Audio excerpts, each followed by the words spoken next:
नमस्कार दोस्तों। News time में आपका बहुत बहुत स्वागत है। दोस्तों, सच कहूं तो अमेरिका विभाजन के कगार पर जा रहा है। एक बात बिल्कुल सच साबित हो रही है कि अमेरिका में बहुत सारे ऐसे स्टेट्स हैं जो अमेरिका से अलग हो सकते हैं। आप कहेंगे क्या ये पॉसिबल है? हाँ, संविधान के हिसाब से पॉसिबल है।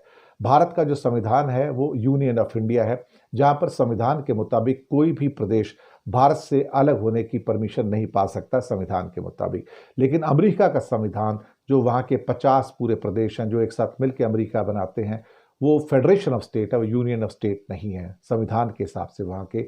और उनको ये परमिशन है कि वो चाहें तो अमेरिका से अलग हो सकते हैं और अमेरिका से अलग होकर अपना अलग राष्ट्र बना सकते हैं। उनको इस बात की भी परमिशन है कि वो हर अपने राज्य के अंदर अलग सुप्रीम कोर्ट बनाए।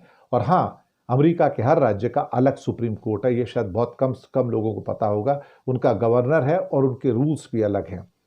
रूल कई जगह तो ऐसे हैं कि कई कई जगह अबॉर्शंस लीगल है, तो कई स्टेट्स में अबॉर्शन ही इलीगल है। तो अब देखिए, हर राज्य के अपने अपने नियम बन जाते हैं वहां पर, और वो एक देश की तरह बिहेव करते हैं। अब लॉस एंजलिस के अंदर जो हो रहा है वो आपके सामने है कि कैसे मरीन कमांडोज और नेशनल गार्ड्स, 2000 नेशनल गार्ड्स और करीब 800 मरीन कमांडोज को वहां उतार दिया गया। धीरे धीरे अमेरिका के कई क्षेत्र ऐसे हैं जो मणिपुर में कन्वर्ट होते जा रहे हैं। मणिपुर जैसी हिंसा हो रही है।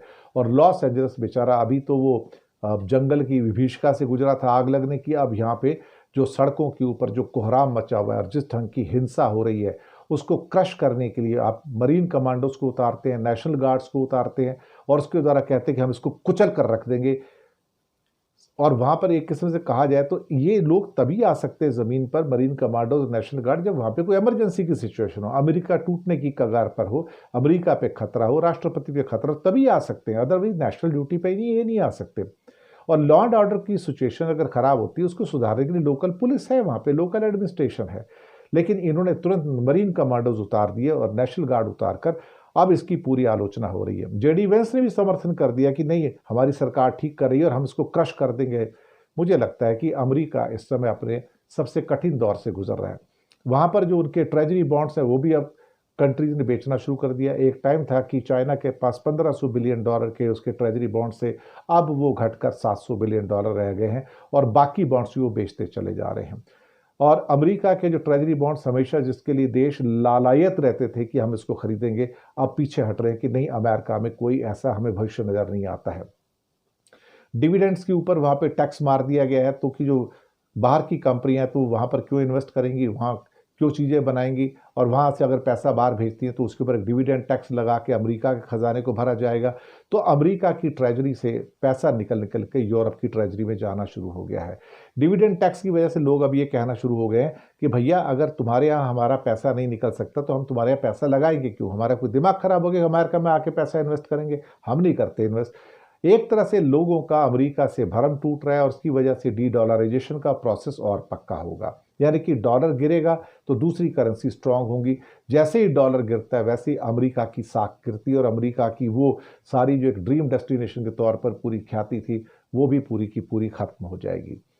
मैं अभी भी सोच के चलता हूं कि अमेरिका को ट्रंप साहब जिस दौर में लेके आए हैं, वहां पर अगर ये थोड़ा टाइम और रहे तो ये दरअसल अमेरिका के गोर्बाचेव साबित होंगे। 1991 में जब गोर्बाचेव सोवियत संघ के राष्ट्रपति बन के आए थे, तो आप यकीन मानेंगे कि वहां पर उन्होंने उसका विभाजन कर दिया था, 15 टुकड़ों में बट गया था। और यहाँ भी कुछ ऐसा होता है कि जैसे ट्रंप जाने से पहले अमेरिका का विभाजन करके जाएंगे। अमेरिका तो ग्रेट होगा नहीं होगा, लेकिन उसके कई टुकड़े अपने अपने अलग होकर ग्रेट हो जाएंगे पूरे के पूरे। और ट्रंप के सर पर इल्जाम आएगा कि he is the man who broke the America basically. लेकिन ये आदमी बेशर्म है, इसको किसी से कुछ लेना देना नहीं है। ये आदमी एक पागल किस्म का आदमी है। ये ऐसा इस आदमी के अंदर ऐसा लगता है एक नहीं, बहुत सारे मोहम्मद तुगलक आ चुके हैं और ये मोहम्मद तुगलक उसको कहाँ तक लेके जाएंगे नहीं पता। लेकिन बेवकूफ़ी की चीज़ें जो निकल कर आ रही हैं वो सब आपके सामने हैं। अब क्या कहूँ मैं अल्टीमेटली, शायद आने वाले दिनों में पूरा अमेरिका और कई शहर आपको आग की लपटों में झुलसते हुए दिखाई देंगे और एक किस्म से अमेरिका भी विभाजन की उस विभीषिका से गुजर सकता है जिससे सोवियत संघ एक बार गुजरा था। क्या कहते हैं ना कि बनाने में तो रोम को सैकड़ों साल लग जाते हैं, लेकिन उजाड़ने के लिए एक दिन चाहिए। ट्रंप बस वही कर रहे हैं, जिस अमेरिका को सैकड़ों सालों में खड़ा किया गया था, आज वो उसको उजाड़ने में लगा हुआ है। और अपनी जो एजुकेशनल इंस्टीट्यूशन है उनको भी उजाड़ रहा है। विनाश काले विपरीत बुद्धि, अमेरिका के भी बुरे दिन आ गए और साथ में उसके विभाजन के दिन भी नज़दीक आ रहे हैं। शुक्रिया आपका बहुत बहुत।